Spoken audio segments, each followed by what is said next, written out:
आज की हमारी चर्चा एक बहुत ही दिलचस्प सोचो अगर वाले सवाल पर है।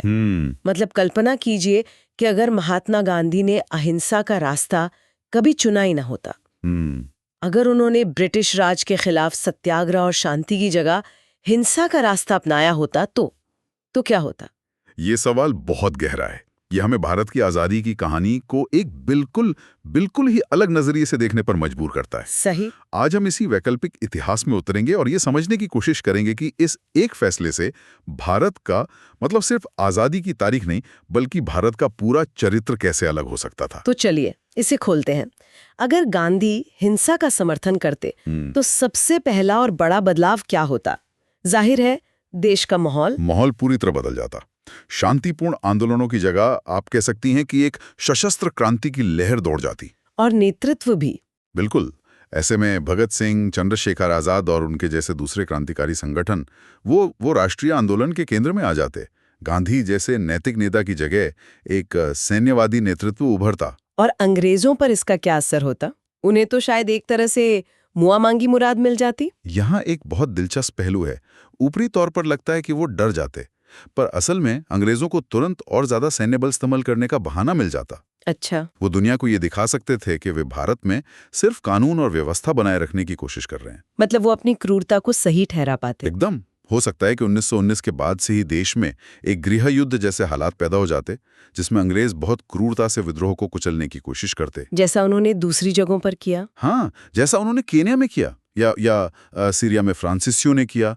तब जलियांवाला बाग जैसी घटनाएं अपवाद नहीं बल्कि रोज की बात हो जाती। और यहीं पर अंतर्राष्ट्रीय छवि वाली बात आ जाती है, जो कि बहुत महत्वपूर्ण। हाँ। गांधी की अहिंसा ने भारत को एक नैतिक शक्ति दी थी। पूरी दुनिया में ब्रिटेन की छवि एक अत्याचारी शासक की बन रही थी। अगर आंदोलन हिंसक हो जाता तो भारत ये सबसे बड़ा हथियार खो देता। जो अंतर्राष्ट्रीय समर्थन जो धीरे धीरे भारत को मिल रहा था, वो शायद कम हो जाता। दुनिया की नज़र में भारत की लड़ाई एक नैतिक संघर्ष ना रहकर किसी भी दूसरी हिंसक बगावत जैसी हो जाती। मतलब हम अपनी सबसे बड़ी ताकत छोड़कर दुश्मन की सबसे बड़ी ताकत से भिड़ने चले जाते हैं। बिल्कुल सही कहा आपने। सैन्य ताकत के मैदान पर जहां ब्रिटेन हमसे कई ज्यादा मजबूत था। और इसका असर सिर्फ भारत तक नहीं रहता। नहीं, बिल्कुल नहीं। गांधी के अहिंसा मॉडल ने दुनिया को मार्टिन लूथर किंग जूनियर और नेल्सन मंडेला जैसे नेता दिए। अगर गांधी खुद हिंसा का रास्ता चुनते तो भारत दुनिया के लिए वो नैतिक प्रेरणा स्रोत के रूप में कभी नहीं उभरता। ये एक बहुत ही दिलचस्प बात है। अब अगर हम जरा जमीन पर वापस आएं तो गांधी के अहिंसक रास्ते की एक और खास बात थी। क्या? वो ये कि उसने आम लोगों को, महिलाओं को, बुजुर्गों को, गांव के लोगों को आंदोलन से जोड़ा। ये एक जन आंदोलन था। हाँ, ये बहुत जरूरी बात है। तो सवाल ये है कि अगर लड़ाई हिंसक होती तो क्या इतने बड़े पैमाने पर भागीदारी संभव होती? शायद नहीं। तब आजादी की लड़ाई वो सिर्फ प्रशिक्षित लड़ाकों और गुप्त समूहों तक ही सीमित रह जाती। क्योंकि बंदूक चलाना या बम बनाना हर किसी के बस की बात नहीं है। बिल्कुल। इससे आम जनता की भागीदारी बहुत कम हो जाती और आजादी एक तरह से मिलिट्री टेकओवर या सैन्य अधिग्रहण जैसी लगती, न कि एक जन आंदोलन। लोगों को वो अपनेपन का एहसास नहीं होता कि ये हमारी आजादी है। हाँ, वो जुड़ाव महसूस नहीं होता। हर कोई स्वतंत्रता सेनानी नहीं बन पाता। ठीक है, मैं इस तर्क को समझ रही हूँ, लेकिन एक और सवाल है। एक तर्क ये भी दिया जाता है कि हिंसक दबाव के डर से अंग्रेज शायद जल्दी बातचीत की मेज पर आ जाते और शायद 1947 से पहले ही सत्ता सौंप देते। क्या इसमें कोई सच्चाई हो सकती है? देखिए, ये एक आकर्षक तर्क है और हो सकता है कि आजादी कुछ साल पहले मिल भी जाती। तो फिर? लेकिन यहाँ जो असली सवाल है वो ये है कि अगर आजादी जल्दी मिलती भी तो वो कैसी आजादी होती? मतलब ये कि सत्ता किन के हाथ में आती? चुने हुए प्रतिनिधियों के या फिर सशस्त्र समूहों के कमांडरों के? अच्छा, तो हो सकता है कि आजादी के बाद भारत में एक स्थिर लोकतंत्र की स्थापना बहुत मुश्किल हो जाती। इसकी पूरी संभावना थी।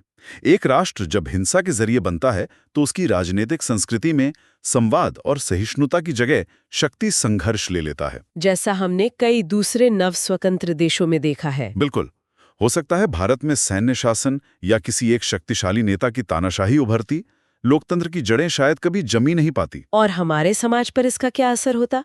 सांप्रदायिक तनाव तो उस वक्त भी बहुत था। और बढ़ जाता। हिंसा का माहौल लोगों को वो भावनात्मक और प्रतिक्रियाशील बना देता है। इससे सांप्रदायिक तनाव और जल्दी भड़क सकता था। तो विभाजन? शायद विभाजन और भी ज्यादा खूनी होता। गांधी की अहिंसा ने लोगों को सिर्फ अंग्रेजों से लड़ना नहीं सिखाया, उन्होंने अपने गुस्से को काबू करना और संगठित रहना भी सिखाया। उनके अनशन और शांति मार्च का बहुत असर होता था। हाँ, एक हिंसक नेता के पास वो नैतिक अधिकार नहीं होता कि वो भीड़ को शांत करा सके। तो आखिर में ये पूरी चर्चा हमें कहाँ ले जाती है? ऐसा लगता है कि सवाल ये नहीं है कि हिंसा से आजादी मिलती या नहीं। सही कहा। सवाल ये है कि कौन सी आजादी मिलती। बिल्कुल। क्या वो डर और बदले से पैदा हुई आजादी होती, या एक ऐसी आजादी जिसकी नींव नैतिक अधिकार पर हो?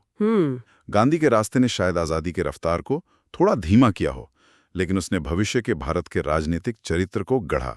एक ऐसा भारत जहां वोट, बहस और विरोध प्रदर्शन को जगह मिली। एकदम। तो अगर हम इस वैकल्पिक इतिहास को समेटे तो ऐसा लगता है कि अगर गांधी ने अहिंसा का रास्ता न चुना होता तो आज का भारत आजाद तो होता। हाँ, आजाद तो होता, लेकिन शायद उसकी रूह, उसकी राजनीति और उसकी वैश्विक छवि बिल्कुल अलग होती। बिल्कुल।